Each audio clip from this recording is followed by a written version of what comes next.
പ്രവാസ ലോകത്തെ വാർത്തകളും വിശേഷങ്ങളും അതുപോലെ മാറി മാറി വരുന്ന നിയമങ്ങളും നേരത്തെ അറിയാൻ ഈ ചാനൽ സബ്സ്ക്രൈബ് ചെയ്യൂ. അടുത്തുള്ള ബെല്ലൈക്കൺ എനേബിൾ ചെയ്യാൻ മറക്കേണ്ട. നമസ്കാരം. ഒമാൻ വാർത്തകളിലേക്ക് സ്വാഗതം. ഇന്ന് 2025 ഏപ്രിൽ 6 ഞായർ. പ്രധാന വാർത്തകൾ.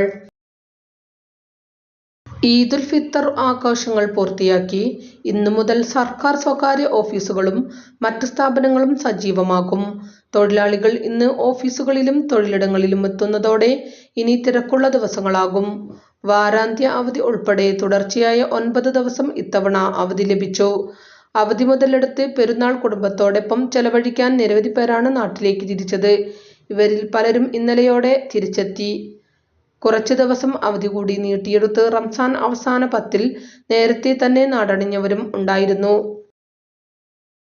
ഒമാനിൽ താപനില ക്രമാനുഗതമായി ഉയർന്നു. നിരവധി ഭാഗങ്ങളിൽ കഴിഞ്ഞ 24 മണിക്കൂറിനിടെ 41 ഡിഗ്രി സെൽഷ്യസിന് മുകളിലാണ് താപനില രേഖപ്പെടുത്തിയത്. വരും ദിവസങ്ങളിൽ വിവിധ നഗരങ്ങളിലെ താപനില ഉയരും. ശൈത്യകാലത്തിൽ നിന്ന് വസന്തകാലത്തിലേക്കുള്ള മാറ്റം വരും ദിവസങ്ങളിൽ അന്തരീക്ഷത്തിൽ പ്രകടമാകും. കഴിഞ്ഞ 24 മണിക്കൂറിനിടെ രാജ്യത്ത് ഏറ്റവും ഉയർന്ന താപനില രേഖപ്പെടുത്തിയത് സൂർ പ്രദേശത്താണ്. 41.8 ഡിഗ്രി സെൽഷ്യസ്.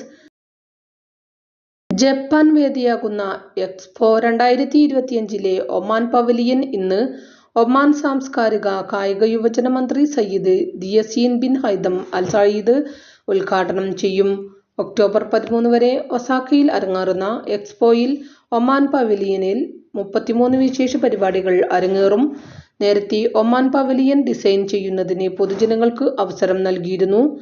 മികച്ച ഡിസൈന് സാംസ്കാരിക കായിക യുവജന മന്ത്രാലയവുമായി ചേർന്ന് ബിൽ അറബ് ബിൻ ഹൈതം പുരസ്കാരം സമ്മാനിക്കുമെന്ന് അധികൃതർ പ്രഖ്യാപിച്ചിരുന്നു.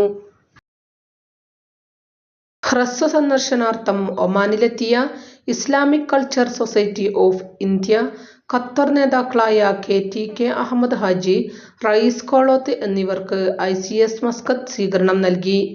ഇരു ഘടകങ്ങളുടെയും പ്രവർത്തനങ്ങൾക്ക് വിലയിരുത്തി നേതാക്കൾ സംസാരിച്ചു. റൂവി മലയാളി അസോസിയേഷനും അപ്പോളോ ഹോസ്പിറ്റലും സംയുക്തമായി ബൗഷർ സെൻട്രൽ ബ്ലഡ് ബാങ്കിന്റെ സഹകരണത്തോടെ രക്തദാന ക്യാമ്പ് സംഘടിപ്പിച്ചു. ക്യാമ്പിൽ നിരവധി പേർ പങ്കെടുത്തു. സെൻട്രൽ ബ്ലഡ് ബാങ്കിൽ വിവിധ ബ്ലഡ് ഗ്രൂപ്പുകൾ കുറവാണെന്ന വാർത്തകളുടെ അടിസ്ഥാനത്തിലാണ് ഈ ദൗത്യം ഏറ്റെടുത്തതെന്ന് പ്രസിഡന്റ് ഫൈസൽ ആലുവ ഉദ്ഘാടന പ്രസംഗത്തിൽ പറഞ്ഞു. ഡോളറിനെതിരെ ഇന്ത്യൻ രൂപ കരുത്ത് വീണ്ടെടുക്കുന്നു. ഇന്നലെ ഒമാനിലെ ധനവിനിമയ സ്ഥാപനങ്ങൾ നൽകിയത് ഒരു റിയാലിന് 221.10 രൂപയാണ്. കഴിഞ്ഞ മാസം 227 രൂപ വരെ ലഭിച്ച സ്ഥാനത്താണിത്. നിലവിലെ നിരക്ക് തിങ്കളാഴ്ച രാവിലെ വരെ തുടരും. ഡോളറിനെതിരെ മാസങ്ങൾക്ക് മുമ്പ് രൂപ കൂപ്പുകുത്തിയതോടെയാണ് റെക്കോർഡ് വിനിമയ നിരക്കിലേക്ക് ഉയർന്നത്. എന്നാൽ കഴിഞ്ഞ ദിവസങ്ങളിൽ രൂപ തിരിച്ചു വരുന്നതായാണ് വിപണിയിൽ ദൃശ്യമായത്. വിനിമയ വിപണിയിലെ ചാഞ്ചാട്ടം വരും ദിവസങ്ങളിലും തുടരുമെന്നാണ് സാമ്പത്തിക നിരീക്ഷകർ പറയുന്നത്. കഴിഞ്ഞ മാസങ്ങളിൽ രൂപയുടെ മൂല്യം ഇടിഞ്ഞതോടെ നാട്ടിലേക്ക് പണം അയക്കുന്നത് വർദ്ധിച്ചിരുന്നു. പണം അയക്കുന്നതിൽ വർധനയുണ്ടായതായി മണി എക്സ്ചേഞ്ചുകൾ പറയുന്നു. ഡോളറുമായുള്ള വിനിമയത്തിൽ 1.2% ഇടിവാണ് രൂപയ്ക്കുണ്ടായത്. തുടർച്ചയായി 5 മാസത്തെ കണക്ക് പരിശോധിച്ചാൽ ഏറ്റവും വലിയ ഇടിവാണ് രേഖപ്പെടുത്തിയത്. ചരിത്രത്തിലാദ്യമായി $1 വില 84 രൂപ കടക്കുകയും ചെയ്തിരുന്നു. ഇവിടെ നിന്നുമാണ് രൂപ തിരിച്ചുവരവ് നടത്തുന്നത്. ഡോളറിനെതിരെ രൂപയുടെ മൂല്യം ഉയരുന്നതാണ് ദൃശ്യമാകുന്നത്. ഇന്നലെ വ്യാപാരത്തിന്റെ തുടക്കത്തിൽ 46 പൈസയുടെ നേട്ടമാണ് രൂപ കൈവരിച്ചത്. പ്രസിഡന്റ് ഡൊണാൾഡ് ട്രംപിന്റെ താരിഫ് നയം അമേരിക്കൻ വിപണിക്ക് തിരിച്ചടിയാകുമെന്ന വിലയിരുത്തലുകളാണ് രൂപയ്ക്ക് കരുത്തായത്. ഡോളർ ദുർബലമാകാൻ പുതിയ താരിഫ് നയം കാരണമാകുമെന്നാണ് വിപണി വിദഗ്ധരുടെ അഭിപ്രായം. ഇതും രൂപയുടെ മൂല്യത്തിൽ പ്രതിഫലിച്ചു. എണ്ണവില കുറഞ്ഞതും രൂപയുടെ മൂല്യം ഉയരാൻ കാരണമായി. കഴിഞ്ഞ ദിവസം രൂപ 22 പൈസയുടെ നേട്ടം കൈവരിച്ചിരുന്നു. നിലവിൽ ഡോളറിനെതിരെ 85-ൽ താഴെയാണ് രൂപയുടെ മൂല്യം. ഡിസംബറിന് ശേഷമുള്ള ഏറ്റവും ഉയർന്ന മൂല്യമാണിത്. അതേസമയം ഓഹരി വിപണി നഷ്ടത്തിലാണ്.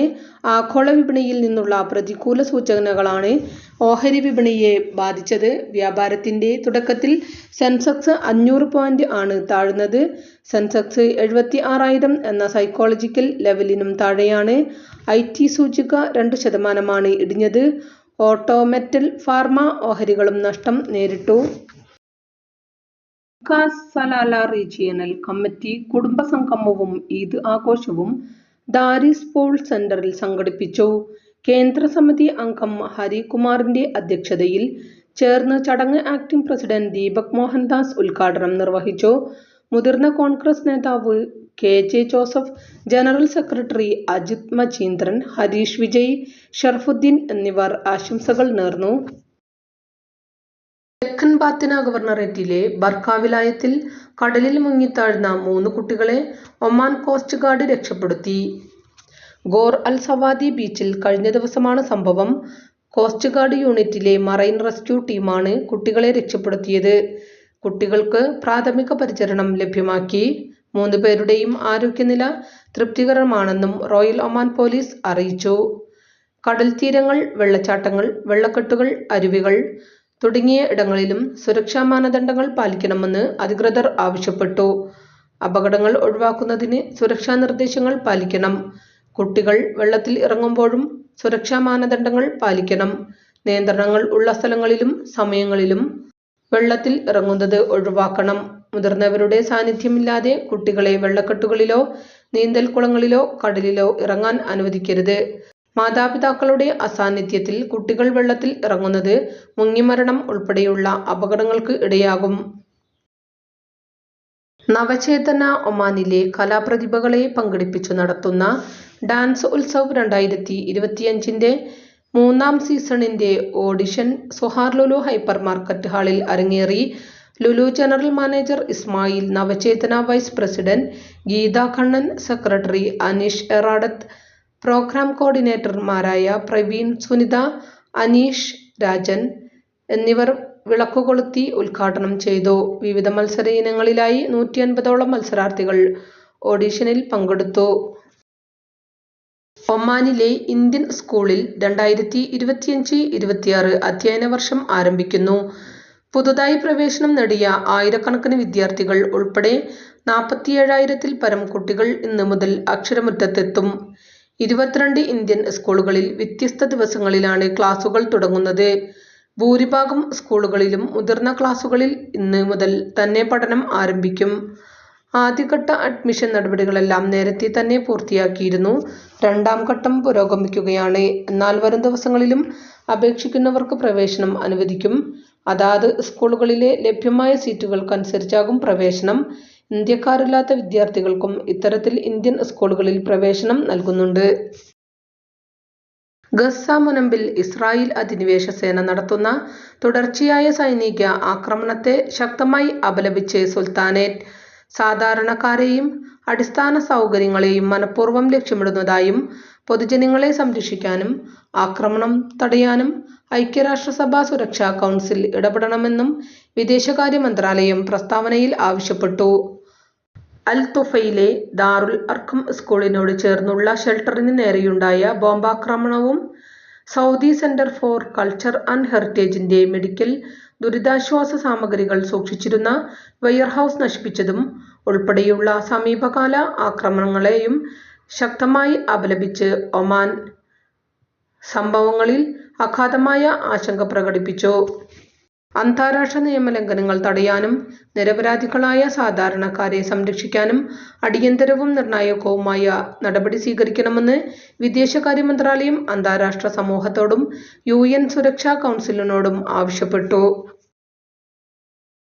ഇതോടുകൂടി ഇന്നത്തെ വാർത്തകളും വിശേഷങ്ങളും ഇവിടെ അവസാനിക്കുന്നു. കൂടുതൽ വാർത്തകളും വിശേഷങ്ങളുമായി നാളെ കാണാം. നന്ദി, നമസ്കാരം.